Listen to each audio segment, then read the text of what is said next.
Hey guys, what's going on? It's Brian and Jim here from DrinkABeerandPlayAGame, and today we're bringing you the top 5 NES football games. Now you may be wondering, why do you guys keep doing these top 5 videos? And, well, to be honest with you, we got a few reasons. For one, well, we just like doing them.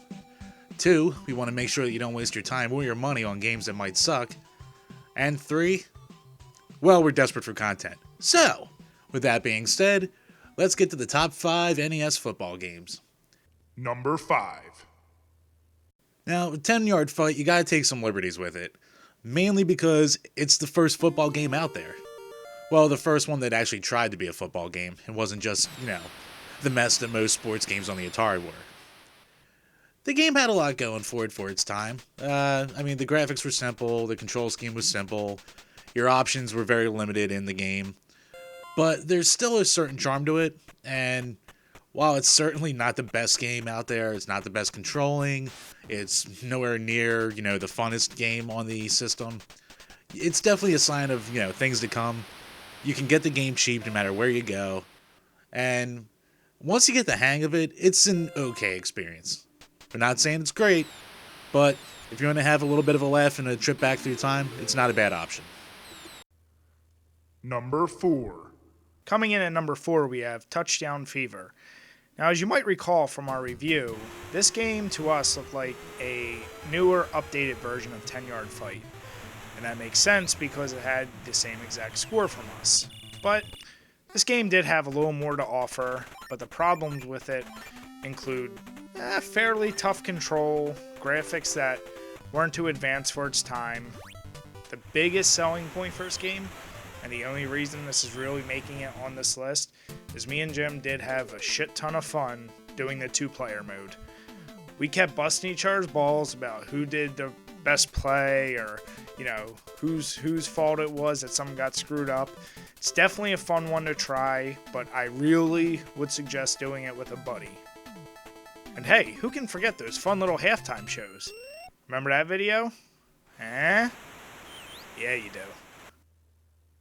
Number 3. Coming in at number 3 is John Elway's Quarterback. Now, unlike many of the earlier games that came out on the NES, this one actually had licensed player names. But, unfortunately, you didn't get the team names, so you had to play off the cities. And also because of that, you really didn't get any team uniforms, you just got the colors red or blue. The graphics are really mediocre overall, same with the sound.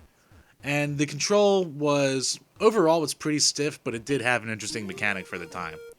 It's the only game on the system that, in order to get a pass off, you had to charge up the distance of it. So, while it might not have gone in the direction you wanted it to, at least it gave you a slightly more immersive experience. Not only that, this game blows everything else out of the water in terms of number of plays that you can do. It almost resembles later Madden games on 16-bit consoles with as much options as you have. That being said, the control overall is a little wonky, most of the presentation's very mediocre, and it's kind of a mixed bag, but it's definitely one of the better options you're going to get on the system. Number 2. Alright, now we're up to number 2, and we jump from mediocre to pretty goddamn excellent. Of course, we're talking about Tecmo Bowl. Now, any kid should know the name of this game. Even if you haven't played this, you should know of its existence. This is where football games start to take a little bit of a turn. They stop trying to be so realistic and have more of an arcade feel. Once again, you go back to a small number of plays, but me and Jim, we love that. The simplicity in the gameplay allowed you just to have more fun. It was fast-paced, hard-hitting, and the best part is, each team had its own unique stats, so you actually felt like you were getting a different experience with every team you picked. Me and Jim, we couldn't kiss this game's ass enough, and, the music was superb. Everything about this, we loved. It's pretty much a perfect game, except for Number 1. Alright, number 1 can be what else but Tecmo's Super Bowl. In the future, we're really going to try and do one game per franchise for our top 10 lists. But, if you watched the videos or even played the other football games on the NES, there's no way any of them are going to make a top 5, and Tecmo Bowl and Super Bowl are both not going to be on it. This game did everything the Tecmo Bowl did, and it just improved on it. The graphics are about the same, but they might be a tinge better. They added in more cutscenes, they added in more player names, they added in more animations for different types of plays. The control is still really, really good. It's actually sped up a little bit to give it more of an arcadey feel. I actually like the slighter slowness of Tecmo Bowl, but it doesn't take away from it at all. In fact, it might enhance it for some. Brian liked it more like this. And really, you just can't say anything bad about the game. It's damn near perfect. And, come on, let's be honest. With the way games are today, this game was just fun. And it's really hard to find that these days. Or especially back then. So, Tecmo Super Bowl.